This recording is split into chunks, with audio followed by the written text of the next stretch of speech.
sinasabi po sa salita ng Lord na kung tayo magfa-fast, ito'y dapat talaga natin, kumbaga, hindi tayo mag-act like kawawa tayo, yung mga ganun po ba. No? Kasi maraming times noong panahon ng Lord na maraming mga Pharisees na, when they fast, parang pinagmamalaki nila yung pagfa-fast nila. Sa ginagawa natin dito sa plataforma, why do I discuss with you why I fast is to encourage you mga kapatid.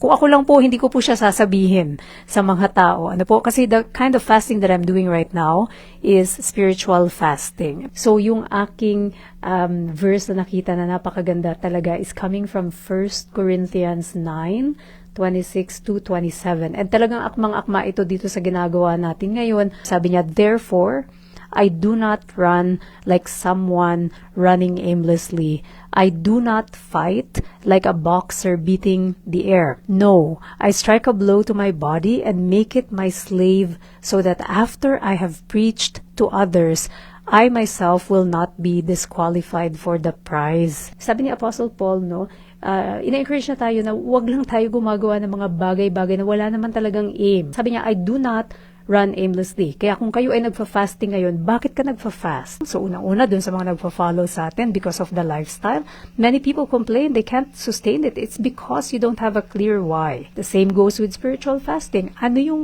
rason, bakit mo ginagawa yung spiritual fasting mo? Kasi kung masasagot natin yun, then mas magiging madali sa atin, lalong-lalo na dun sa time na mahirap na siyang gawin. Sabi pa niya dun, yung sunod na verse, I do not fight like a boxer beating the air. Kapatid, dapat alam mo kung sinong binabaka mo, sinong kinakalaban mo. So in case of low carb, ano yung kinakalaban mo dito? Kung ang kalaban mo yung sakit, right? Yung insulin resistance. That is the issue for many of yung mga sakit na nararamdaman natin that are lifestyle related. Dapat alam mo kung ano kinakalaban mo. Kaya nga napakahalaga na naiintindihan mo yung foundation ng lifestyle. Mapunta naman tayo doon sa mga nagsispiritual fast. Sino ba kalaban mo, kapatid? Why do we submit ourselves to the Lord? Kasi pag nagfa-fasting ka, ano nangyayari sa'yo? You humble yourself. Kasi hindi ka na umaasa sa tinapay, hindi ka na umaasa sa kung ano pang sustenance, kundi yung sustenance na nanggagaling sa Panginoon. So in this case, in spiritual fasting, sino yung kinakalaban mo?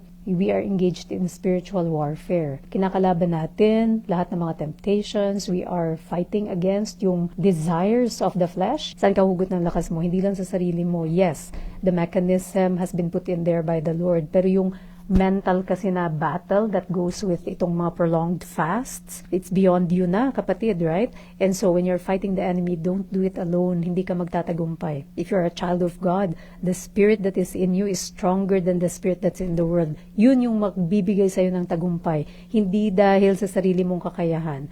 Kaya nga po, nakaka-encourage when we fast. Sa Panginoon natin lamang tayo kumukuha ng lakas, no? Kasi alam natin na sa ganung pamamaraan magwawagi. And then, ito yung next part. Sabi niya, no, I strike a blow to my body and make it my slave. We should be the master ng ating katawan, hindi yung other way around. If we give in to the desires of the flesh, dito po tayo na-enslave.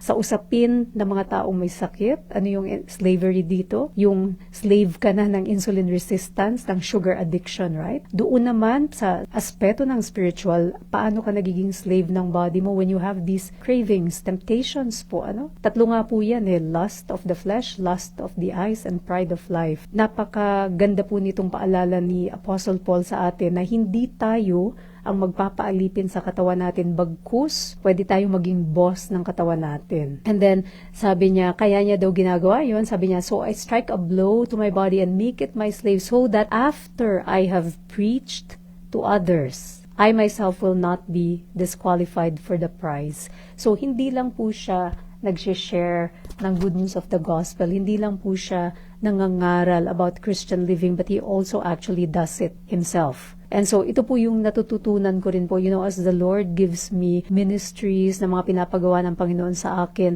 like itong plataformang ito where I talk to you about Word of God. Napakahalaga syempre na mismong ako ay pinapractice ko siya. Pag sinabi ko sa inyo na, you take control of your bodies, mismong ako actually ginagawa ko siya. Kaya nga inaanyayahan ko po kayo, bakit ko sinishare sa inyo when I'm fasting is to encourage you to fast with me. Gusto niyo ng kasama, tara sabay po tayo mag-fast.